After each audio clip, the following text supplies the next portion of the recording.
SCP-1323. Object Class Euclid. Special Containment Procedures.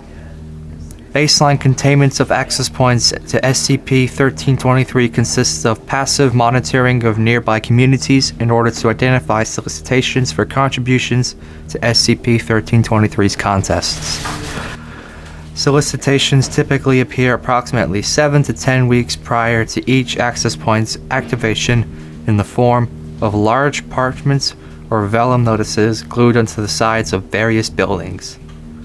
Once the solicitation has been identified, D-Class personnel with relevant skills are to be selected and provided appropriate materials to create an entry for each competition.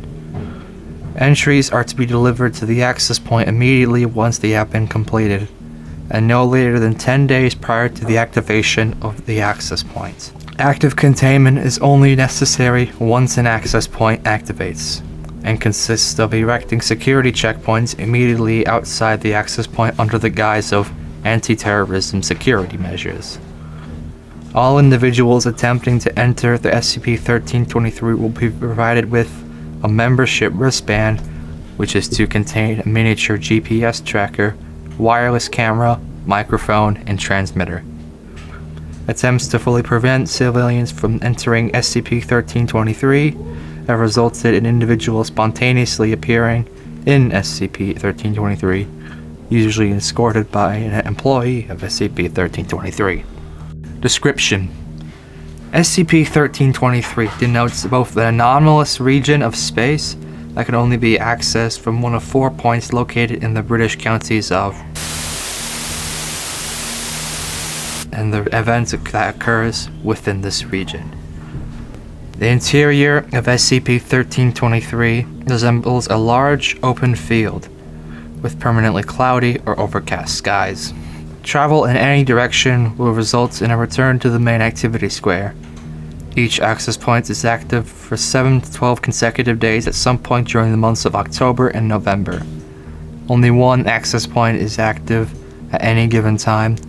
Each access point is located no more than 1.5 kilometers from the nearest SCP-2952 terminal. Located in this field is a fairground, consisting of an exhibition hall, a livestock pavilion, and a sideshow. Interspersed throughout the fairgrounds are a variety of information and ticket kiosks, food stalls, and wandering entertainers. All buildings appear to be made of heavily weathered and cracked granite blocks, and non-permanent structures such as game stalls are typically constructed of aged wood, threadbare cloth, and lightly corroded non-ferrous metals. The exhibition hall contains a large array of entries into various judging competitions. All entries are homemade, and categories have included quilts, jams, jellies, photography, with separate categories for black and white, color, and carillon, swords and daggers, gemstone statuary, watercolor paintings, embroidery, and musical instruments. The top 3 winners in each category will have a leather sack appear within their primary residence, coinciding with the deactivation of their applicable access point. Each sack contains 13 coins composed of a pure metal weighing 1 pound each, with the first place winner receiving gold coins, the second place winner receiving silver coins, and the third place winner receiving copper coins. Entrants in any category receive free passes to SCP-1323 and are allowed access to the employee restricted areas. Surveillance recorded from D-Class personnel reveal that this restricted area appears to be underground, with earthen walls and ceilings. Although entrants are generally confined to large rooms, D-Class have been able to access other areas, which appears to be a complex system of passageways, whose layout is topologically inconsistent. Fairground employees can occasionally be seen moving through these passages, although they will uniformly escort non-employees back to the original chamber if seen. The Livestock Pavilion is separated into quarters, each containing a different category of animal. These are bovines, various breeds of cattle, equines, various breeds of horses and unicorns, canines, various breeds of hunting dogs and wolves, and porcines, pigs, hogs, and boars.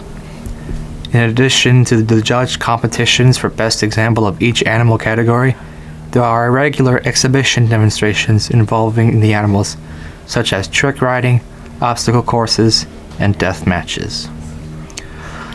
The sideshow consists of a variety of games, rides, and attractions. These are standard attractions such as ring toss, bowling for apples, skee ball, carousels, Ferris wheels, and mirror mazes, as well as anomalous attractions such as shooting ranges, freak shows, and guess your weight booths.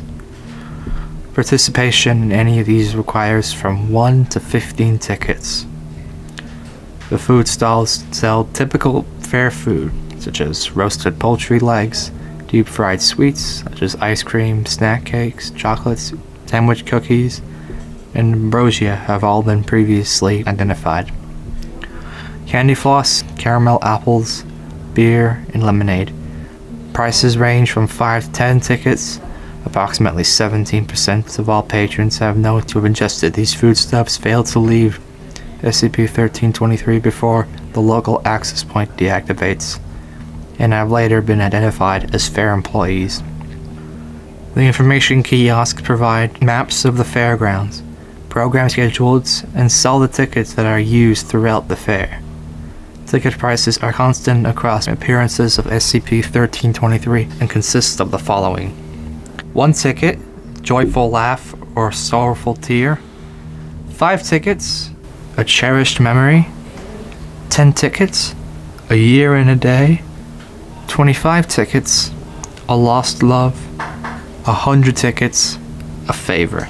Civilian and Foundation personnel who purchase tickets will display a variety of mental, emotional, behavioral abnormalities for up to 7 years, and frequently report a compulsion or sense of foreboding if they are prevented from following any unusual or abnormal impulses during that time.